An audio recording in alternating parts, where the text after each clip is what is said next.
नमस्कार, मैं हूं आपके साथ बरखा शर्मा। स्वागत है आपका हमारे खास पेशकश कोई बात चले में। आज आपको हम बताएंगे कैसे होगा राम मंदिर, वहां कितने गुंबद, कितने खंबे, कितनी मंजिलें, कितने द्वार होंगे। लेकिन उससे पहले बात उसकी जिसकी कैद में इस वक्त पूरा देश ही नहीं बल्कि पूरी दुनिया है। जी, हम बात कर रहे हैं दुनिया में फैली उस बीमारी की जो महामारी है और जिसकी कैद से बाहर निकलने और उससे छुटकारा पाने के लिए कई देश वैक्सीन बनाने की कोशिशें कर रहे हैं। कोरोना वायरस दिन दोगुनी और जो लगातार तरक्की करता जा रहा है, बढ़ावा उसमें हो रहा है। लेकिन अच्छी खबर यह है कि इस पर लगाम लगाने के लिए कोरोना वैक्सीन के क्लिनिकल ट्रायल्स की भी खबर अहम है। हम आपको एक एक कर कोरोना से जुड़ी हुई और हर खबर बताएंगे।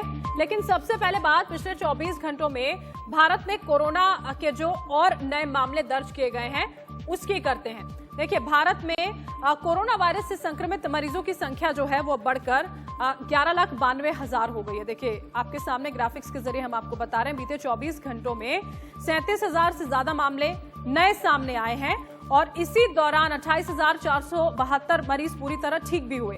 648 लोगों ने कोरोना की वजह से पिछले 24 घंटों में दम तोड़ा है। देश में वायरस से स्वस्थ होने वाले मरीजों की संख्या बढ़ी है, 7.5 लाख हो गई है अब ये संख्या। और अब तक 63.13% लोगों को ठीक भी किया जा चुका है। मौतें, ठीक हुए मरीज, ये तमाम वो आंकड़े हैं जो हम आपको यहाँ पर दिखा रहे हैं पिछले 24 घंटों में किस तरह से सामने ये आंकड़े यहाँ पर आए हैं। और आप देखिए, ये लगातार 7वां दिन कहीं ना कहीं है जब कोरोना वायरस के मामले 30,000 से ज्यादा दर्ज किए गए हैं। इन सबके बीच देश के अलग अलग राज्यों में कोरोना के मामले लगातार बढ़ रहे हैं। लेकिन राहत की बात यह है कि दिल्ली में कोरोना के जो फिलहाल हालात हैं वो सुधरे हैं। खुद दिल्ली एम्स के डायरेक्टर रणदीप गुलेरिया का ये कहना है कि दिल्ली में अब कोरोना का असर जो है वो कम हो रहा है, क्योंकि दिल्ली में कोरोना का पीक अब खत्म हो चुका है। लेकिन अगर बाकी राज्यों की बात करें जैसे तमिलनाडु, यूपी, मध्य प्रदेश और बिहार, तो यहाँ पर कोरोना कोहराम मचा रहा है। कैसा है यहाँ पर कोरोना का हाल, इस रिपोर्ट में आपको दिखाते हैं।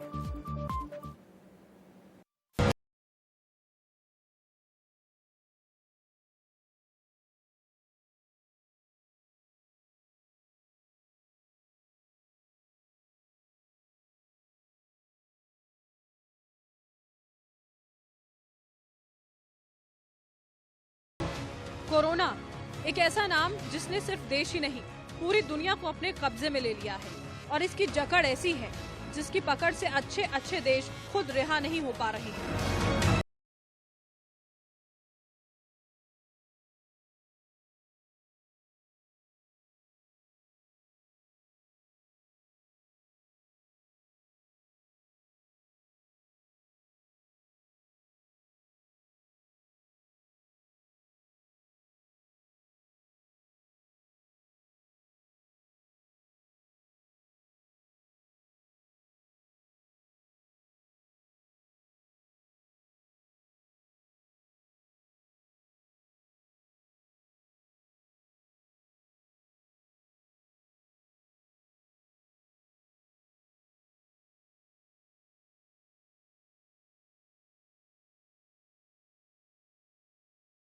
महाराष्ट्र की स्थिति सबसे बुरी है।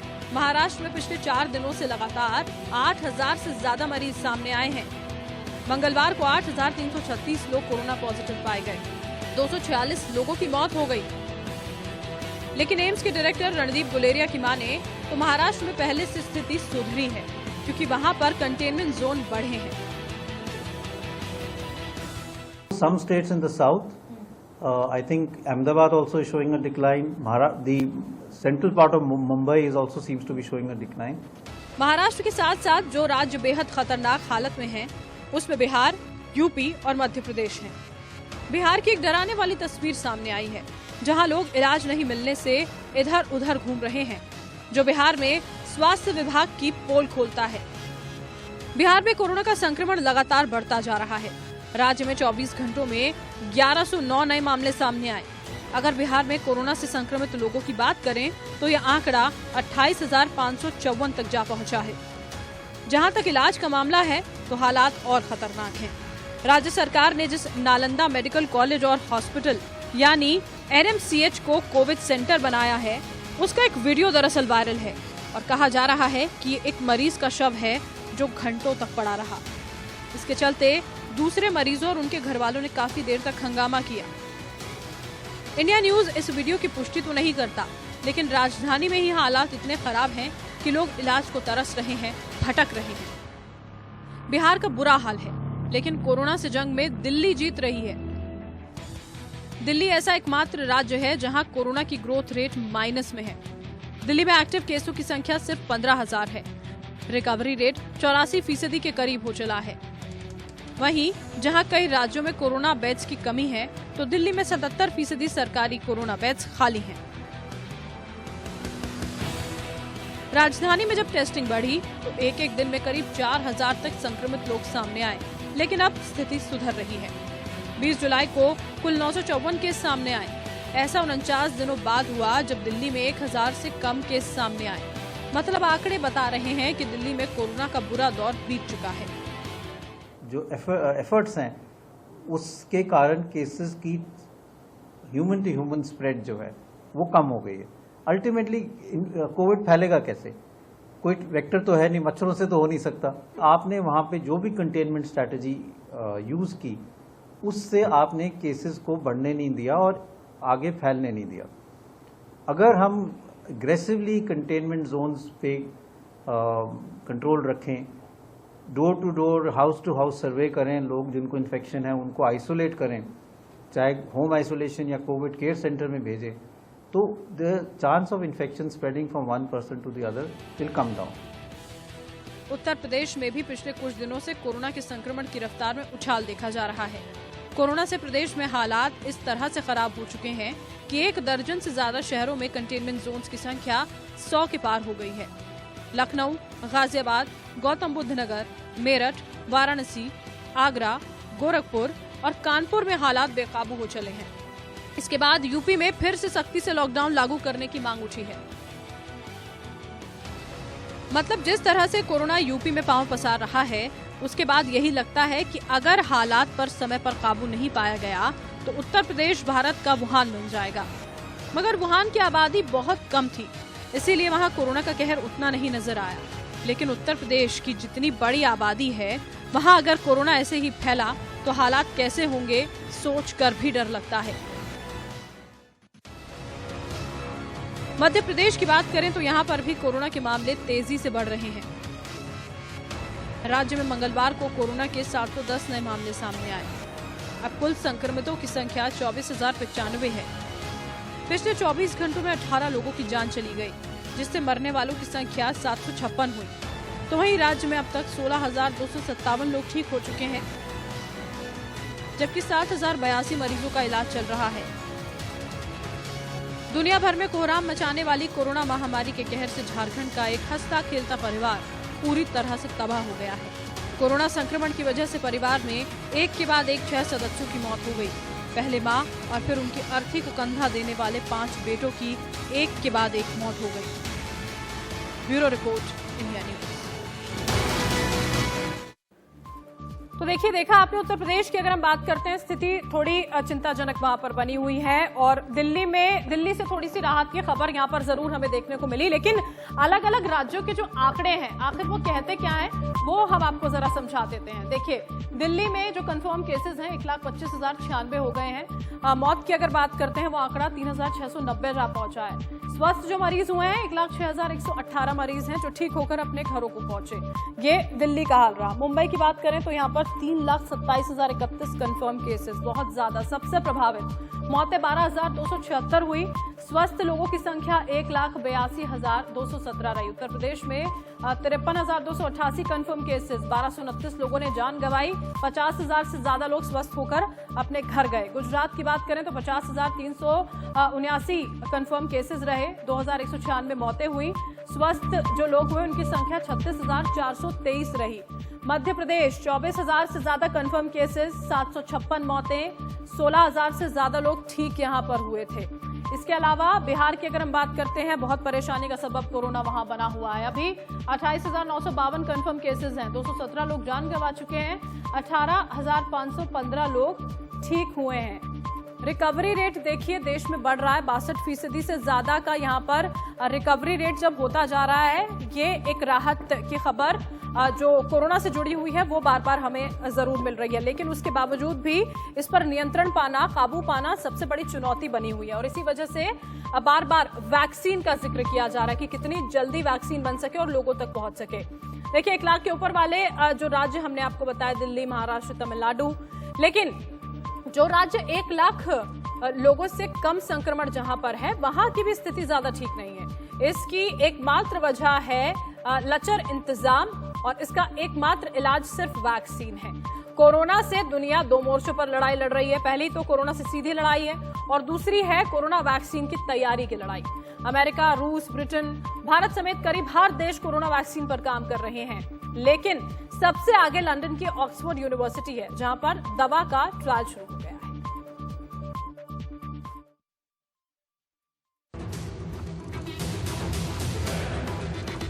कोरोना वायरस दुनिया भर पर काल बनकर टूटा है, जिंदगियां तबाह हो रही हैं। दुनिया भर में करीब 6 लाख लोगों को कोरोना से होने वाली मौत निकल चुकी है और करीब 1,44,00,000 लोग कोरोना से संक्रमित हैं।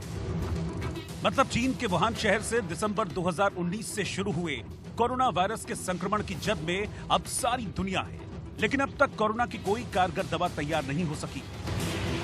मगर ऐसा भी नहीं है कि दुनिया ने कोरोना के आगे सरेंडर कर दिया।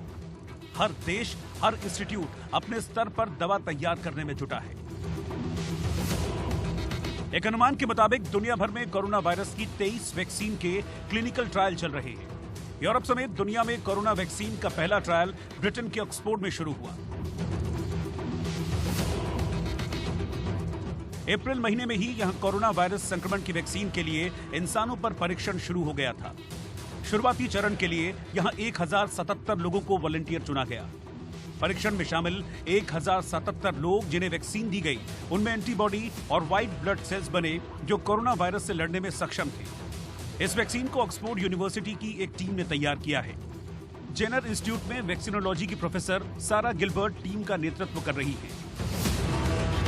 कुछ देशों में वैक्सीन के ह्यूमन ट्रायल पहले और दूसरे चरण में सफल रहे हैं, तो अब भारत में भी कोवैक्सीन नाम की दवा का ट्रायल हो रहा है। दिल्ली के एम्स में 20 जुलाई से शुरू हुए ट्रायल में 100 स्वस्थ लोगों पर परीक्षण किया जा रहा है। जिन लोगों पर टेस्ट हो रहा है उनकी उम्र 18 से 55 साल के बीच है।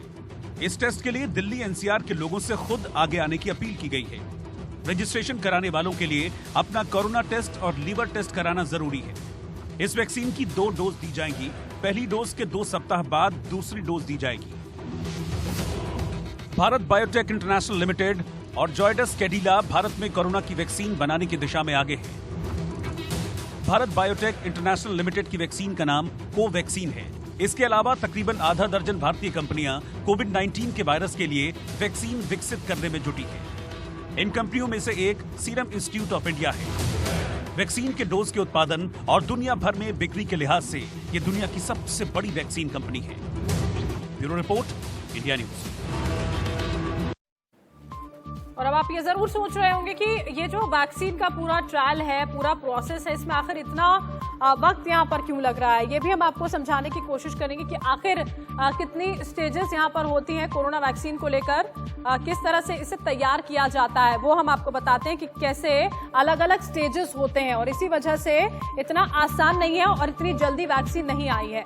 सबसे पहले जो स्टेज 1 होती है, चूहों या बंदर पर वैक्सीन के असर की यहाँ पर जांच की जाती है। ये पहला स्टेज होता है किसी भी वैक्सीन के ट्रायल के लिए। दूसरे फेज में 100 से 500 ह्यूमन सब्जेक्ट्स पर डोज की मात्रा और सेफ्टी की जांच की जाती है। यह दूसरा स्टेज होता है।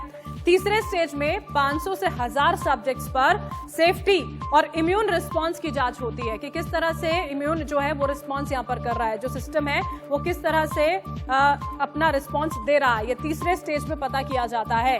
सेफ्टी ट्रायल्स होते हैं उसके साथ साथ बाकायदा। स्टेज 4 चौथी की बात करते हैं तो 10,000 से ज्यादा सब्जेक्ट्स पर जांच की जाती है इफेक्टिवनेस साबित करने के लिए, कितना इफेक्टिव है जो वैक्सीन बनाया गया है वो। स्टेज 5 जो होती है उसमें ट्रायल के नतीजों के आधार पर हर देश का रेगुलेटर वैक्सीन को अप्रूवल देता है। या फिर रिजेक्ट कर देता है कि उसका कितना असर है कितना नहीं है। इसको ध्यान में रखते हुए यहाँ पर या तो अप्रूवल दिया जाता है या फिर वैक्सीन को रिजेक्ट किया जाता है। ये 5 महत्वपूर्ण स्टेजेस होती हैं और इसी वजह से इतना वक्त भी यहाँ पर लग रहा है। ये जान लिया कि भारत में कोरोना के संक्रमण का स्तर क्या है, साथ ही ये भी जाना कि इससे हो सकता है दिसंबर तक निजात भी मिल जाए। लेकिन क्या आपको पता है कि देश में कोरोना संक्रमण फैलने का मुख्य कारण मास्क ना पहनना भी है। मास्क इस वक्त की सबसे बड़ी जरूरत है और कोरोना से बचाव का सबसे बड़ा हथियार भी। लेकिन अगर किसी हथियार का इस्तेमाल सही तरीके से ना किया जाए तो वो बेअसर साबित होता है। उसी तरह से अगर मास्क को सही तरीके से ना पहना जाए तो उसका बचाव आप पे वो नहीं कर सकता है। ये हम इसलिए कह रहे हैं क्योंकि देश में कोरोना के मामले लगातार बढ़ रहे हैं। आखिर इसके पीछे की वजह क्या है?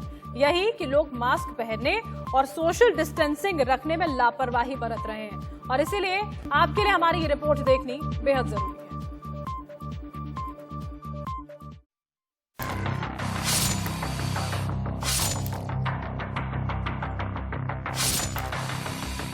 अभी तक हमने आपको जो तस्वीरें दिखाई, क्या आप भी उसी तरह मास्क पहनते हैं?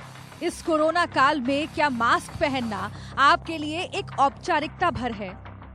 अगर आप भी इसी तरह से मास्क पहनते हैं तो समझ लीजिए कि आप गहरे संकट में हैं।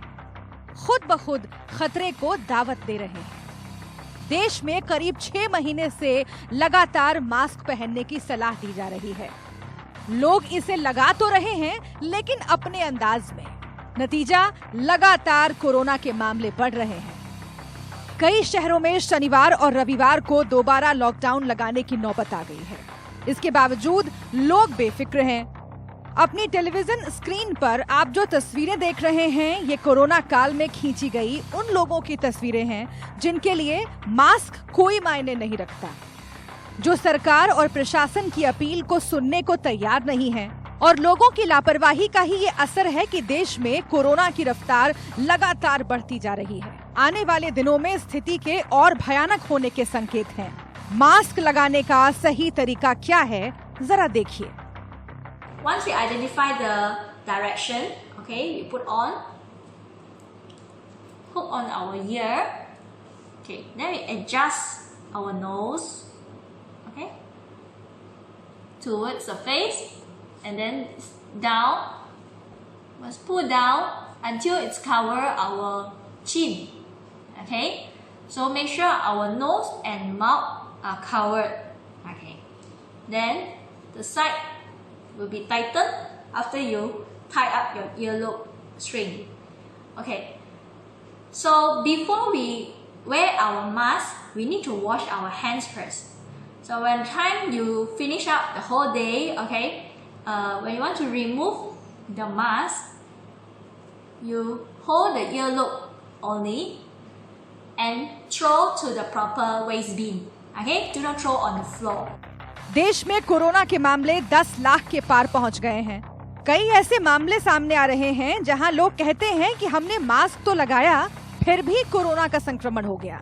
इसकी वजह ये भी है कि लोग मास्क को लगाने में संजीदगी नहीं दिखा रहे हैं और ना ही मुंह नाक को ठीक से ढकना मुनासिब समझते हैं। मास्क का इस्तेमाल करते वक्त कुछ जरूरी बातों का ध्यान जरूर रखें। नाक और मुंह को ढकने के लिए जो कपड़े का इस्तेमाल किया जा रहा है वो सिंगल लेयर वाला नहीं होना चाहिए। अगर गमछा इस्तेमाल कर रहे हैं तो उसे आंख के नीचे से लेकर ठोड़ी तक इस तरह बांधिए कि 3 लेयर बने, तभी वायरस के कणों से बचाव हो सकता है।